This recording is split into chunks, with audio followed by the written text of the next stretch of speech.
Hi, it's Sarah with House Copper, and today is tool ID, which is going to be the wiring machine. So we've already covered the burring, the turning, and the grooving, and now we're doing the wiring.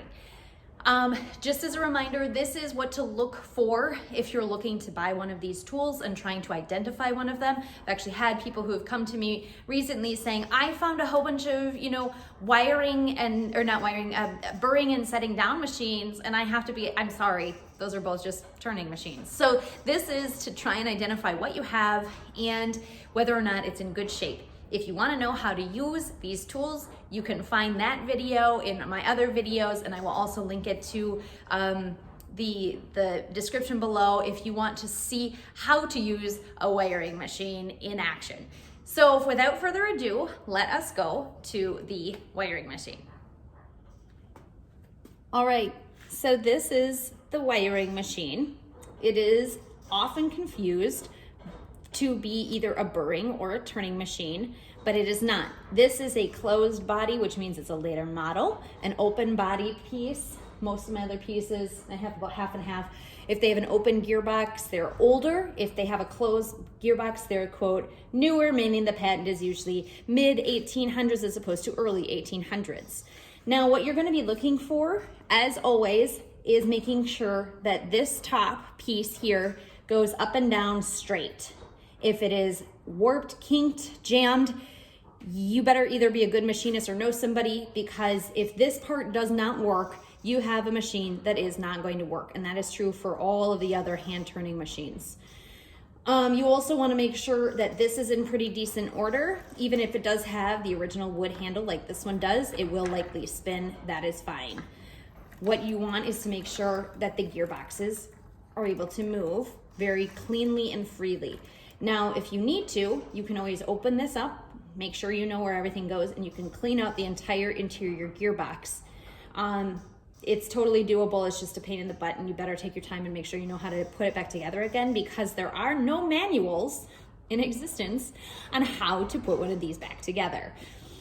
Here is, and so now here's gonna be your big identifier, is this face here. I'm trying to make sure it's not super blurry. So if you can see, this is a flat wheel. It's straight across. It does have a taper here. It has a backstop here. But this face is very smooth and fine, and then it's 90 degrees on the inside. So it's different from a burring machine in that this area and this area are large, and what is going to happen is when you're wiring, you need this backstop here, and the space between this part and this flat part are gonna squeeze your wire into the material in that space there created right here, inside, right there, what I'm covering inside.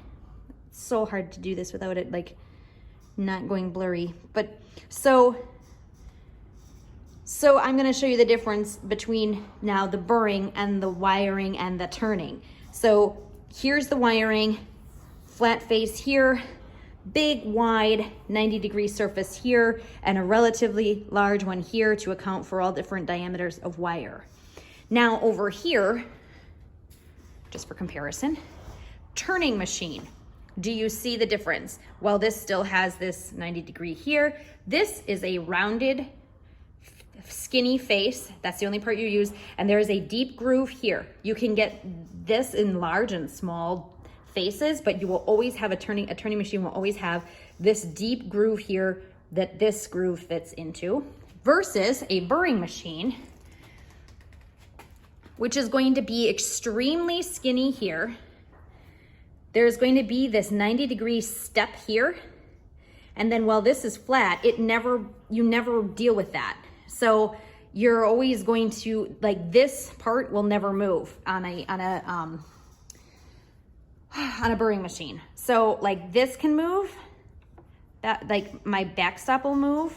See the backstop moving? But this part will always stay the same because you're burring along that little 90-degree edge there. Whereas a turning machine, or I'm sorry, a wiring machine, turning machine has the groove, and a wiring machine has no 90-degree drop here and no deep groove here. Everything is happening here and here. And you're creating a space for the wire right here in between the two faces. So the other thing you're gonna look for besides gears is you're gonna make sure that the places where you put oil seem to be in pretty good working order. You're going to make sure that the shafts here are in decent working order. And the big thing is making sure that this face here is smooth and flat and not bumpy or rusted out, and that there are no chips along this edge here that could really gouge your metal, all this area. You want, because otherwise it'll gouge your metal or it will leave gaps where it doesn't set your wire down when you're wiring. So those are the things you're gonna wanna look for in a wiring machine. Okay, so there was tool ID number 4, the wiring machine. Again, if you want to see how to use this, go find my how to use a wiring machine video, which I recorded a while ago. And again, that link is going to be in the description below. Don't forget to subscribe and tell other people about how much you love being a metalsmith like me. Find me on Facebook or Instagram at House Copper. And you can always learn more too from my website, which is just housecopper.com. And all those links also are below. I'm getting better at this media thing and smart about it, doing the rules. Okay, so until next time, thank you so much for watching, and I will see you again soon.